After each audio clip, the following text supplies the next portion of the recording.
Мен Ысык Көл обласынан Тоң районуна караштуу Төрткүл айыл өкмөтүнүн Туурас айылынын жашоочусу болом.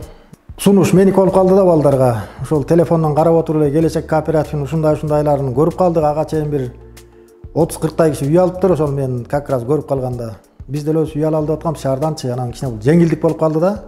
Акча топтоп тияк бияк кылып агрот алсак, үй алсакпы деп атканбыз. Бирок ошол акчанын суммасы топтолбой аткан.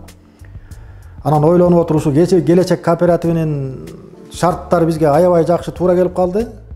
Балдар менен кеңешип эле балдар келди негизи ушу келечек кооперативинечи келип консультация алып ушу эметишкен экен. Балдарга да жакты, ошону менен очередке туруп кеткенбиз. Ошол декабрдын башында турганбыз очередке. Анан очередибиз негизи башында кичине күмөн болду. Качан келет очеред, кайсы убакта келип калат. Жок, 6 айдын тегерегинде деген. Бирок ушу 6 ай болгон жок. Бир 4,5 айдын тегерегинде келди да. Бул эртелеп болуп калды, Кудай буйрса. Эми биз чынында башында бир однокомнатный квартиралы ушу балдарга ылайыктуу жашап турганабы деп издедик. Издеген сайын улам чыга берди. Анан кызыгып издедик.